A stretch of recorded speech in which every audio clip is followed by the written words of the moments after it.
Bene, eccoci qua allora, torniamo indietro Ermanno, torniamo indietro al 1992, al maggio del 1992 la strage di Capaci, la morte del giudice Falcone, poi dopo neanche 2 mesi quella di Borsellino, i 2 giudici del maxi processo, i 2 giudici che stavano facendo un lavoro veramente eccezionale ma ai quali viene chiusa la bocca.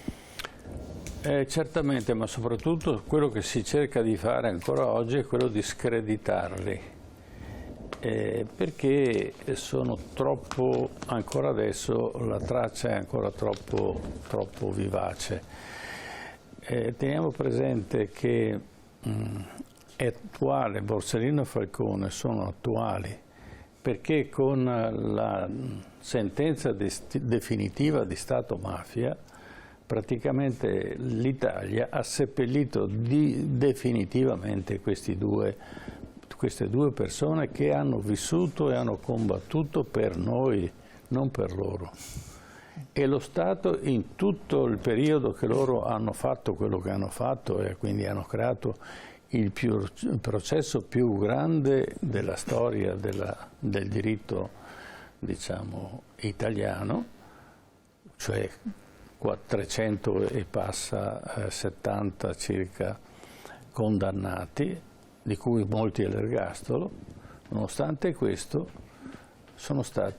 non sono stati sufficientemente protetti e non sono stati sufficientemente aiutati, ma addirittura in quel periodo c'era lo Stato che trattava con la mafia. Nel momento in cui la mafia viene portata in tribunale, lo Stato, gli uomini dello Stato, non lo Stato siamo noi, siamo un po' più dignitosi, ma alcuni uomini dello Stato che avevano grandi interessi nel mettere da parte certi segreti, naturalmente ostacolano e vogliono fare un trattato con la mafia. Quindi siamo in piena contraddizione. Abbiamo un Stato che è come Giano Bifronte. Da una parte c'è la giustizia, dall'altra parte c'è l'ingiustizia. Poi parte un processo dicendo allora queste persone si sono comportate male, si sono comportate bene, hanno trattato con la mafia, quando c'era i giudici che rischiavano la vita per per condannare la mafia e fermare il fenomeno della mafia, ebbene a questo punto li hanno assolti. E questo è tutto il motivo per cui oggi parliamo di Borsellino e Falcone da questo punto di vista. Certo, abbiamo con noi degli ospiti che ci aiuteranno a capire. Certo. Li presento per voi che siete a casa, abbiamo in studio con noi Settimo Gottardo. Buonasera Gottardo. Buonasera a tutti. Grazie per essere qui con noi, è stato sindaco di Padova e anche un parlamentare democristiano, della Democrazia Cristiana. Saluto in collegamento Maurizio Ortolan. Buonasera Ortolan.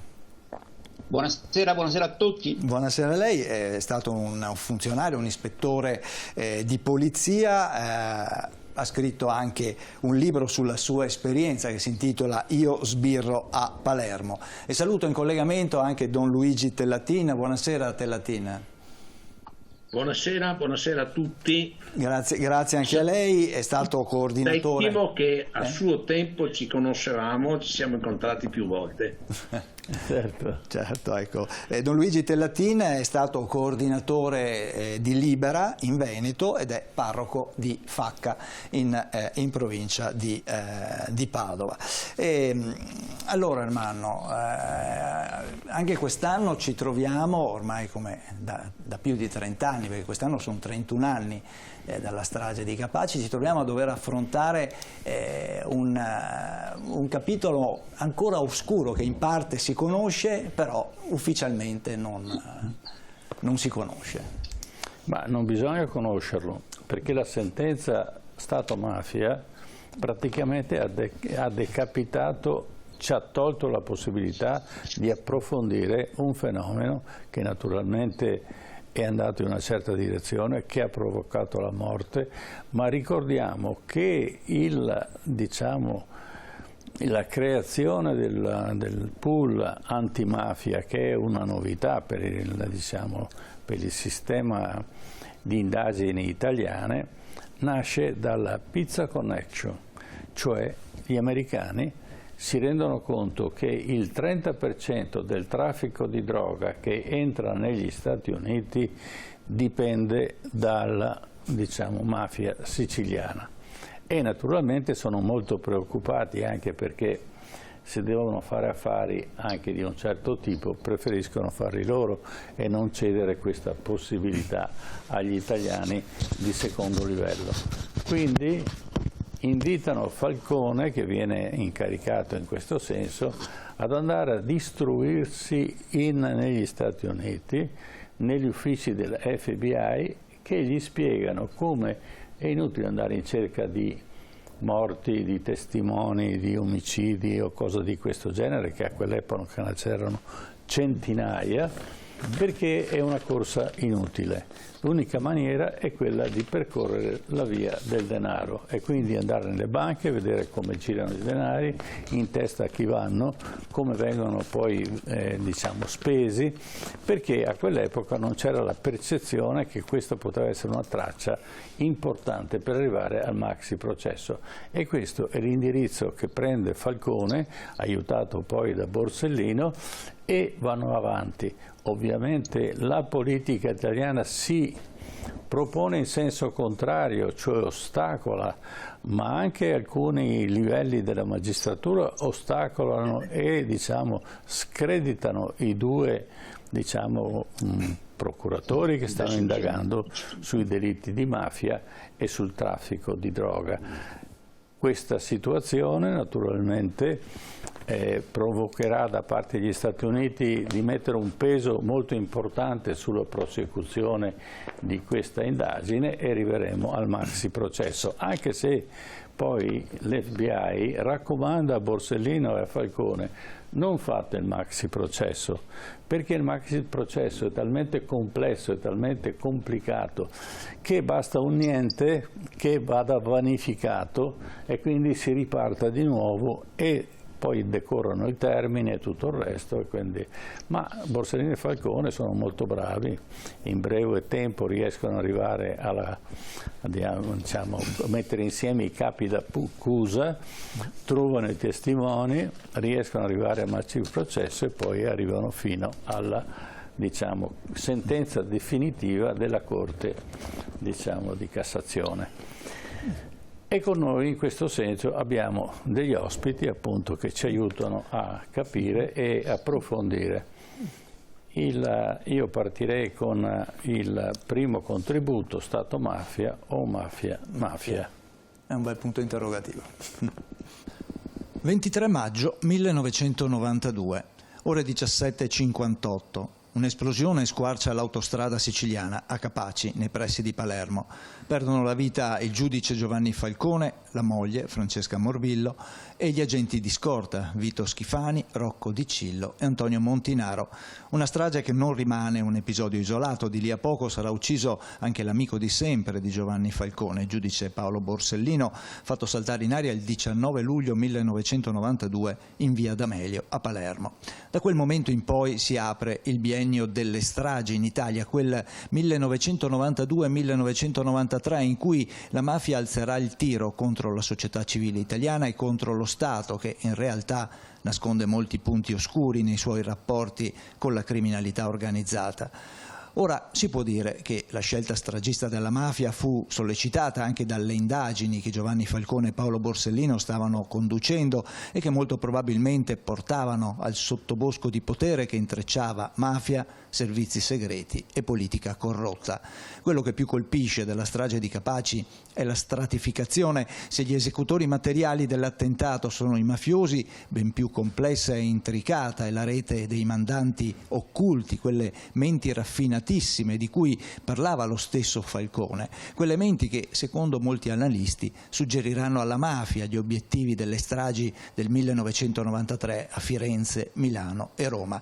Giovanni Falcone stava scoperchiando quel groviglio di potere che forse l'opinione pubblica aveva sempre sospettato, ma mai ammesso apertamente, ovvero la mafia non avrebbe agito senza connivenze, coperture e contatti con lo Stato italiano e con parte dei servizi avvezzi a operazioni al limite della legalità. Come ogni anno la politica rende omaggio al giudice Falcone non senza una certa dose di ipocrisia. Sarebbe da chiedersi quanto lo Stato italiano abbia fatto per proteggere e supportare Falcone nella sua battaglia contro la mafia. La mafia non è affatto invincibile, è un fatto umano e come tutti i fatti umani ha un inizio e avrà anche una fine. Piuttosto bisogna rendersi conto che è un fenomeno terribilmente serio e molto grave e che si può vincere non pretendendo l'eroismo da inermi cittadini, ma impegnando in questa battaglia tutte le forze migliori delle istituzioni. Queste erano le parole di Falcone, sollecitando l'impegno costante delle istituzioni nei confronti della criminalità organizzata. Per mantenere viva la memoria di Giovanni Falcone, Paolo Borsellino e tutte le vittime di mafia non servono le cerimonie, ma serve soprattutto il lavoro storico, giornalistico, di denuncia e di disvelamento della verità che in fondo non è mai troppo nascosta, anzi è lì, basta semplicemente saperla scovare. Maurizio Ortolà vuole raccontarci le sue esperienze, perché lei è un testimonio diretto di quel periodo e ha scritto anche un libro, Io vivo a Palermo. Prego. Sì, un testimone sì di quel periodo, perché il dottor Falcone l'ho conosciuto nel 1989 all'epoca della collaborazione di Francesco Marino Mannoia. E proprio a questa collaborazione, a queste collaborazioni importanti che si rivelarono decisive per il buon esito del maxi processo, probabilmente è da ascrivere una delle principali cause della strage di Capaci. Cosa Nostra, per averlo sentito con le mie orecchie da molti collaboratori di giustizia, non avrebbe lasciato nulla di intentato pur di combattere quella strategia complessiva che aveva messo in campo il dottor Falcone per combattere Cosa Nostra, per combattere la mafia. E questa strategia prevedeva l'uso dei collaboratori di giustizia, che in precedenza in Italia, prima della legge del 1991 voluta da Falcone, non era disciplinato, non erano previsti benefici per chi collaborava, perlomeno non erano previsti benefici consistenti. E in secondo luogo anche il complesso delle norme che facevano sì di limitare e restringere quella che era l'influenza di Cosa Nostra e della mafia nelle grandi opere pubbliche e negli appalti, al di là di quelli che erano i traffici tradizionali, cioè il traffico di stupefacenti ed altro. Ma in realtà è proprio questo sistema dell'uso dei collaboratori di giustizia che secondo me è stata la molla scatenante per la decisione di uccidere il dottor Falcone. Certo, certamente. Settimo Gottardo, una sua esperienza in Parlamento, perché lei in quell'epoca era senatore della Repubblica e quindi ha avuto esperienze dirette e può documentarci quell'epoca. Ma io ho ancora presente in modo molto lucido il giorno in cui succede il fattaccio di Capaci e Falcone, la scorta, la moglie saltano per aria, una bomba era. Ed ero presente, arriva la notizia in Parlamento, il Parlamento era riunito in Camere riunite perché si stava eleggendo il nuovo Presidente della Repubblica. I due candidati che si fronteggiavano per la maggiore erano Andreotti e Forlani. Più indietro, così, che in quel momento passava un po' come candidato di disturbo, sollevato soprattutto da Pannella, che era notoriamente nei nostri ambienti considerato un portavoce americano, c'era anche il nome di Scalfaro. Sì. Però i due candidati che per diverse sedute si fronteggiavano erano questi qui. A un certo punto scoppia la notizia dell'eccidio di Capaci. E Andreotti, che precedeva sempre, era sempre presente alle votazioni, io avevo sempre avuto sempre anche un buon rapporto personale, lo vedo che si alza in piedi, pallido, e esce. E io ero lì vicino, dico: ma Presidente, dove vai? Hai sentito cosa è successo? Lasciami andare, dice: vado in ufficio, lasciami andare, non mi fermare. E ho capito in quel momento che quello che era successo in Sicilia era un fenomeno che aveva un grande peso a Roma e nelle elezioni che noi stavamo facendo il Presidente della Repubblica. Perché? Infatti poi in 24 ore viene eletto Scalfaro. In 24 ore. Diciamo che il candidato che si presumeva sarebbe stato eletto era proprio Andreotti. Era lì, in quel momento c'era la pari con Forlani. Ma Andreotti aveva fatto un passo contro Cossiga, mi pare, e Cossiga si era vendicato diventando lì ho capito subito che quindi non era un semplice, seppur gravissimo, attentato di mafia. Era una espressione di una lotta politica al vertice estrema che aveva collegamenti nazionali e internazionali. Come sempre, quando ci sono fenomeni di terrorismo e uso di armi, di esplosivi particolari, guardate, c'è sempre la mano di qualche Stato. Non sono mai gruppi, per quanto potenti, per quanto delinquenziali che siano, non sono mai solo loro. Non esiste, perché da che mondo è mondo lo Stato ha sempre avuto il monopolio della violenza e delle armi. Quando qualche gruppo usa armi particolari, vuol dire che ha qualcuno che le consente di usarle. Quindi io ho percepito perfettamente che lì era un fenomeno non solamente della mafia, della droga, della mafia, della corruttela, dei ricatti e così via, ma era una mafia che rimaneva quell'aspetto delinquenziale che sempre ha avuto, ma che aveva certamente anche delle coperture degli strumenti politici. Lì è stato di una chiarezza estrema. Poi le cose si sono svolte come si sono svolte, però lì la sensazione, e non solo io, alle Camere Unite, che ci fosse un terzo convitato di pietra che partecipava alle elezioni del Presidente della Repubblica, l'abbiamo avuto tutto subito. Certo. Luigi Tellatin, la sua visione di questo momento storico, ma anche il fatto che Stato Mafia è stato assolto. Prego. Ma purtroppo devo fare l'intervento e poi devo lasciarvi, perché io ho un impegno e eravamo d'accordo a terminare almeno un quarto alle 7. Certo. Ma comunque scusatemi. Prego. Allora, io volevo dire 2 o 3 cose in rapporto a questo, perché la prima, vedete, i parenti dei innocenti, dei morti di mafia, i parenti dei morti di mafia innocenti, sono 1169 oggi.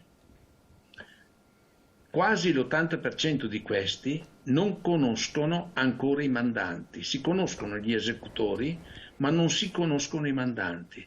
Quindi è un problema che coinvolge centinaia e centinaia di persone. E questo è molto importante, perché è un problema che coinvolge anche la gente, le popolazioni, e questo dovrebbe non solo coinvolgere i politici, ma coinvolgere anche le realtà territoriali. Questa è la prima cosa importante, che noi anche all'ultimo manifestazione di Libera a Milano abbiamo insistito molto con i parenti innocenti di mafia. La seconda cosa che volevo dire, guardate, sì, sono andati in America, Falcone è andato in America, ma pensate che Don Sturzo già agli inizi del 1900 diceva che la mafia seguiva l'odore del denaro. Sì. E quindi credo che sia estremamente importante capire che queste cose si sapevano da tanto tempo. C'è stato qualcosa che ha inceppato un po' il meccanismo di quella che poteva essere la forza dello Stato in rapporto al potere mafioso. Poi volevo dire una terza cosa che per me è estremamente importante, essendo quello che ha diffuso Libera nel Veneto, Sì. che ci sono 3 tipi di antimafia e su questo non abbiamo mai insistito abbastanza. L'antimafia della repressione, che deve essere intelligente, forte, organizzata, preparata, eccetera, quant'altro, no? E per fortuna abbiamo una buona. Io ho avuto l'opportunità di collaborare spesso con gli operatori della polizia, della finanza, eccetera, e devo dire che ho sempre trovato delle persone preparatissime, molto, molto brave. Credo che ne abbiamo sentito prima una testimonianza.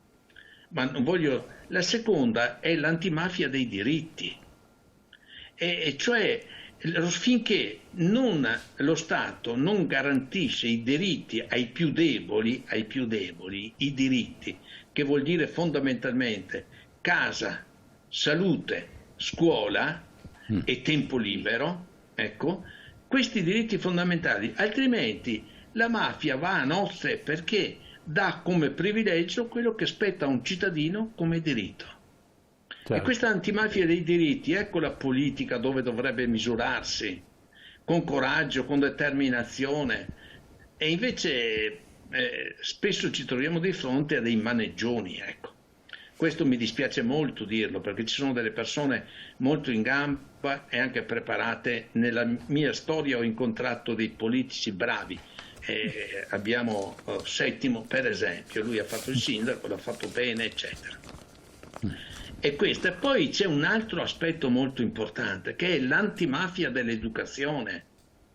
E qui è estremamente importante, perché il processo educativo è estremamente importante per i nostri ragazzi, che devono fare esperienza all'interno. Sto leggendo in questi giorni Don Lorenzo Milani, no? Perché proprio domani sono 100 anni dalla sua nascita. Don Lorenzo Milani chi ha letto Lettera ad una professoressa, oppure Esperienze pastorali, oppure la lettera che ha scritto ai cappellani militari, capisce subito da che parte noi dobbiamo operare. Se noi prepariamo questo terreno, io credo che le mafie dobbiamo togliere non soltanto l'aspetto economico di potere che hanno anche nelle cose che posseggono, ma dobbiamo togliere il terreno culturale sotto i piedi. Dobbiamo dare ai ragazzi e alla popolazione quei diritti che la mafia spesso dà come privilegio. Questo mi pare che sia fondamentale nel combattere la mafia, altrimenti fra 100 anni ci troveremo, non noi, speriamo quelli dopo di noi, a dover discutere sulla mafia. Certo. Poi volevo dire un'altra cosa, se mi permettete, perché poi devo andare, l'ultima.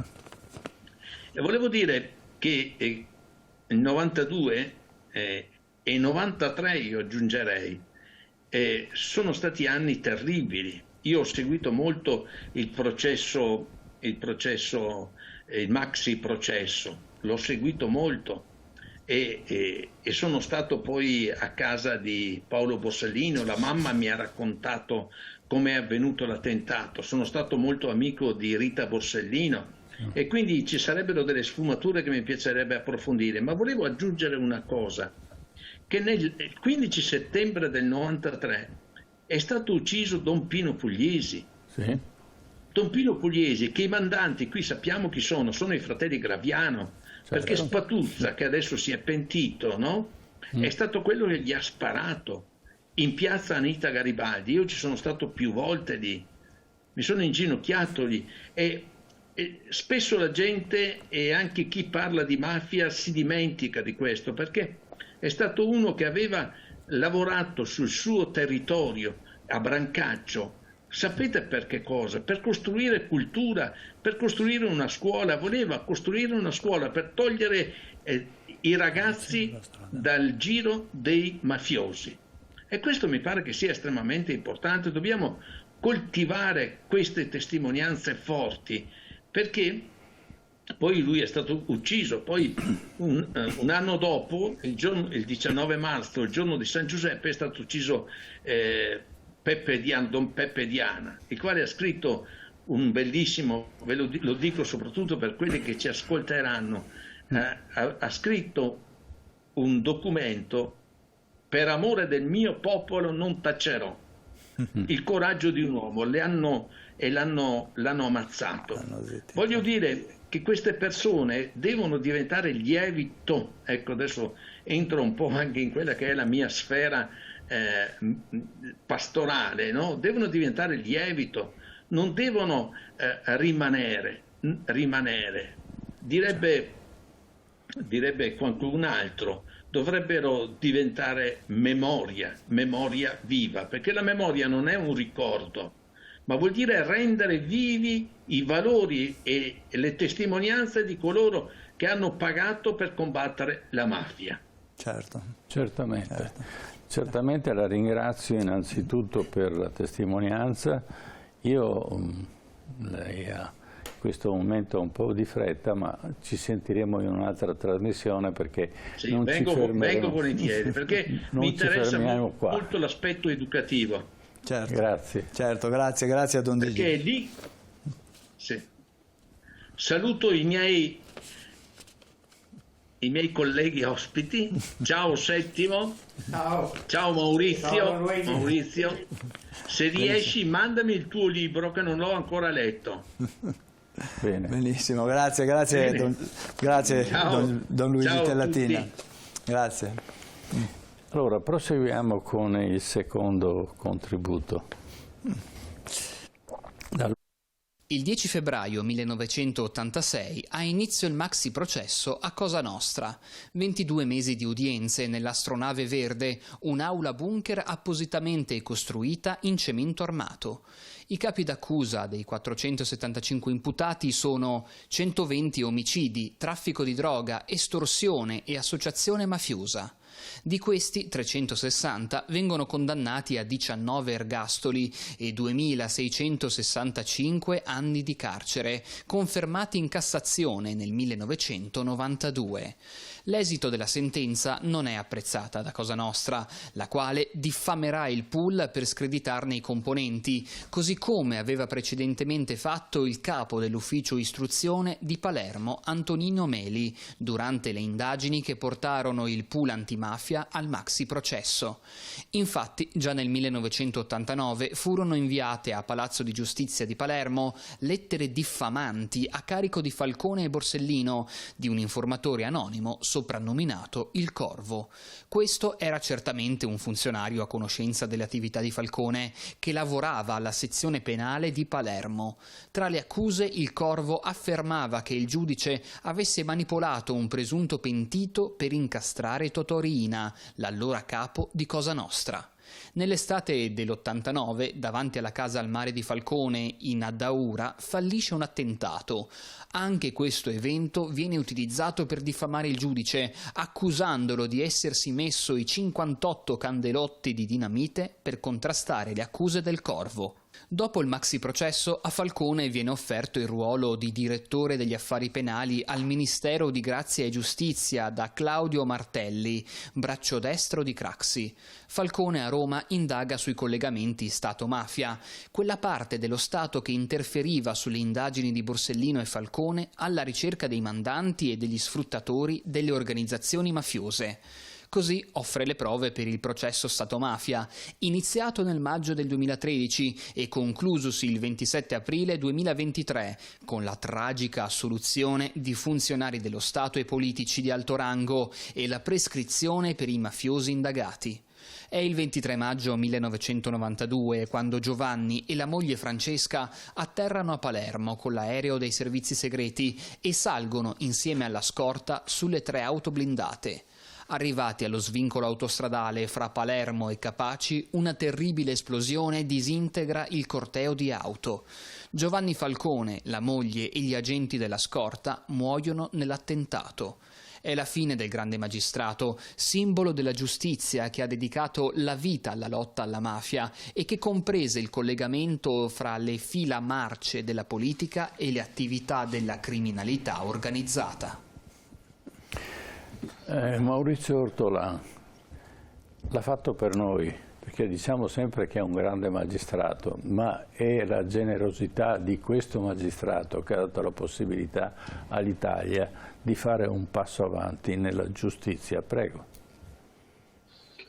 Sicuramente noi abbiamo un ricordo del dottor Falcone particolarmente vivo e abbiamo un grosso debito di gratitudine nei suoi confronti, per quello che dicevo prima, cioè per il fatto di aver introdotto in Italia delle riforme che sono state quelle poi che hanno portato ai maggiori successi nella lotta alla criminalità organizzata e in particolare a Cosa Nostra. Ma forse abbiamo sbagliato proprio a celebrarlo troppo da vivo, perché che cosa abbiamo fatto? Lo abbiamo reso un simbolo. E sappiamo bene per esperienza purtroppo che i simboli sono quelli verso i quali poi si indirizzano i proiettili, diventano dei bersagli. E la stessa cosa vale per il dottor Borsellino, quando è stato designato come il possibile capo della direzione nazionale antimafia, cioè della super procura antimafia, quella voluta anche dal dottor Falcone. A quel punto è diventato un ulteriore simbolo. Quindi probabilmente noi abbiamo mandato dei leoni a combattere questa organizzazione mafiosa e invece avremmo dovuto mandare un esercito di formiche senza celebrare il nome. Ma io ricordo che nella stessa procura di Palermo moltissimi magistrati anche erano altrettanto bravi, altrettanto abili, magari non ai livelli del dottor Falcone, e neanche avevano il successo mediatico avuto dal dottor Falcone, perché lui era anche molto popolare. Io mi ricordo nelle trasmissioni alle quali partecipava c'era sempre un gran seguito di persone, anche perché il popolo riconosceva in lui veramente l'immagine della giustizia e di chi voleva effettivamente fare qualche cosa contro lo strapotere di Cosa Nostra. E dovrebbe valere questo come monito per il futuro, secondo me. Cioè non bisogna celebrare l'individuo, ma fare quadrato, fare delle azioni di tipo collettivo, per dimostrare che siamo tutti contro la mafia, e quindi ciascuno di noi nel suo piccolo deve fare la propria parte, senza avere il campione da mandare avanti, senza avere l'eroe, perché fare antimafia non è un atto eroico, è qualcosa che appartiene alle possibilità di ciascuno di noi. Certo. E forse gli avremmo salvato la vita a Falcone se avessimo fatto così. Certo, ma furono praticamente perseguitati, furono umiliati, diciamo, il comportamento dei colleghi e di buona parte della stampa non fu favorevole per accreditare queste due persone come valide e capaci, come lo hanno dimostrato. Invece facevano tutto il contrario, e quello che sta succedendo anche con questa sentenza dello Stato mafia, che praticamente abbassa il livello di credibilità anche di questi due eroi che ci hanno aiutato a liberarci dalla mafia. Settimo Gottardo, la mafia c'è ancora? Ma purtroppo io penso che la mafia non è stata del tutto sconfitta. Io sono tra quelli che penso che con la cattura, lo vado ripetendo in diverse situazioni, dalle informazioni che io, con la cattura di Matteo Messina Denaro, questo è stato l'ultimo esponente della mafia stragista cosiddetta, e che quel filone lì sia stato, se non dico sconfitto, forse la parola un po' troppo ottimista, diciamo messo sotto. Però la mafia, per riprendere quello che dicevi tu, professore, che la mafia, secondo l'importazione americana, la si combatteva seguendo anche il filo del denaro. Sì. Non è, però io condivido questo, professore, però mi permetto di dire Prego. la mafia ha sempre avuto anche una copertura politica, cui andava seguito sì il filo del denaro, ma anche il filo della logica politica, e su questo poi voglio riprendere. Ma ritorniamo sul tema. Il filo del denaro oggi lo si gioca non più sulle banche e non più sul passaggio della moneta nazionale, si gioca nella grande finanza mondiale, internazionale, che non ha confini.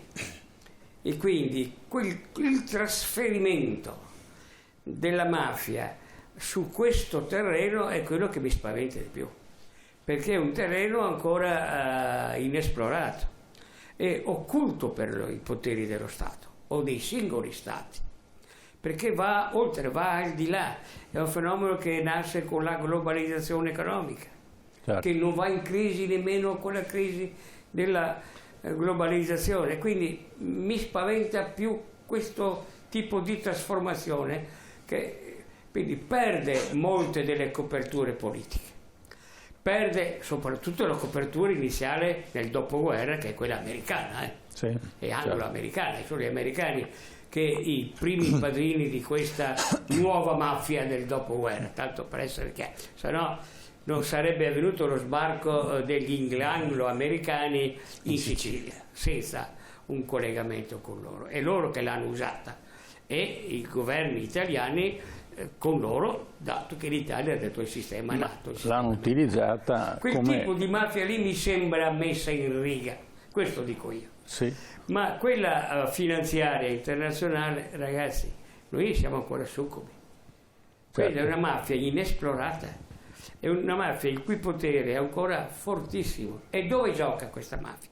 Gioca nella manovra finanziaria mondiale, che è incontrollata e incontrollabile dagli Stati. Ti do, professore, un dato. La somma di tutti i deficit statuali che in mano a queste grandi multinazionali finanziarie, sai a quanto ammonta? Ammonta a 54 volte il totale dei debiti dei singoli paesi. Quindi i debiti dei singoli paesi vengono moltiplicati all'infinito nei passaggi finanziari. Certo. E qui sfuggono al controllo di tutti, e sono gli stessi stati, gli stessi governi vengono ricattati da queste manovre. E qui troviamo l'impotenza degli strumenti tradizionali degli stati, degli strumenti di polizia e così via. Adesso ci sono nuove frontiere, non facciamoci illusioni. Quella tradizionale, semmai sai dove si è traslocata adesso i confini della mafia, diciamo così, tra virgolette, del dopoguerra siciliana, che è durata fino agli anni attuali, è trasferita in Ucraina, in Crimea, che sono i nuovi confini dei conflitti con tutte le cose. Ma quella più potente ancora, quella non legata alla politica direttamente, ma che c'è sopra la politica, è quella che si è messa nella gestione del grande debito globale che c'è, che gira per il mondo, che prima o poi esploderà. Prima o poi esploderà. Certo, però abbiamo recentemente visto una trasmissione di Report su Rai 3 che parlava dei fratelli Graviano e di fotografie che riguardavano appunto la vicinanza di questi due, che sono poi quelli che premono il tasto per far saltare la dinamite e la pentrite, e che sarà la fine di Falcone e di Borsellino.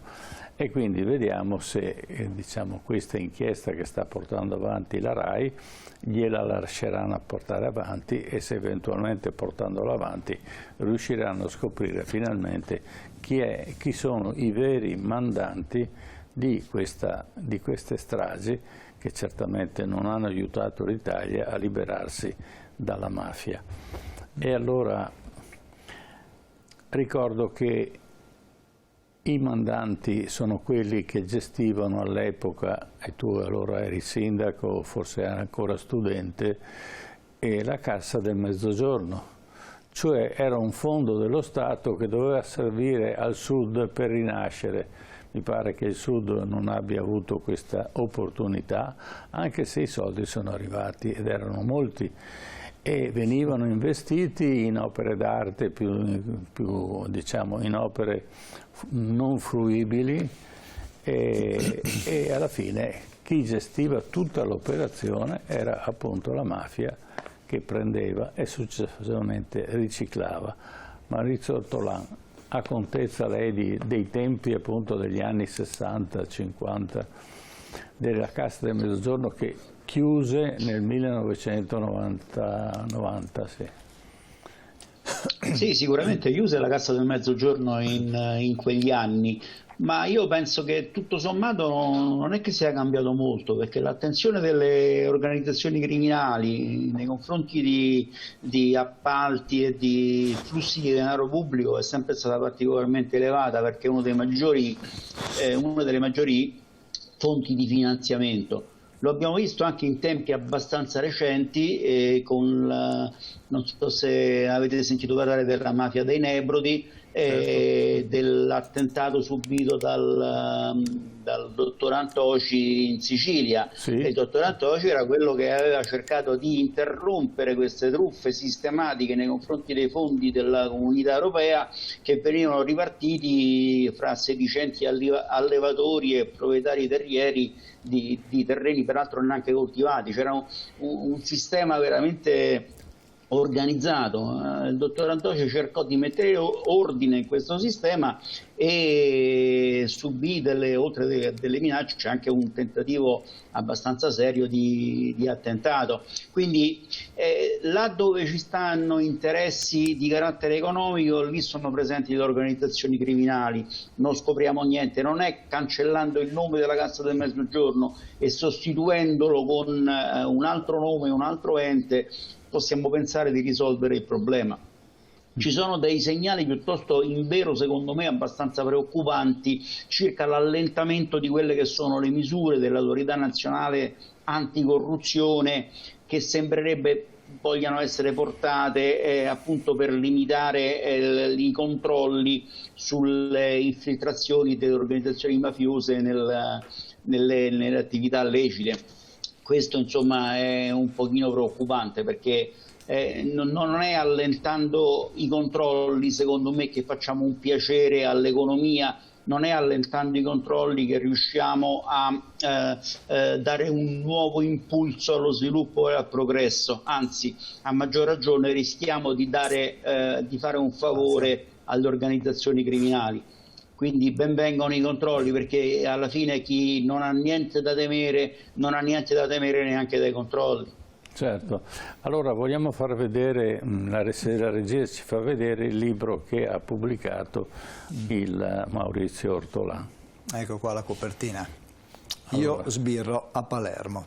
Ecco, quindi chi è interessato ad approfondire queste situazioni può leggere questo libro, che è scritto da un testimonio dell'epoca e che sicuramente ci potrà spiegare un po' meglio e da vicino quello che succedeva a quell'epoca.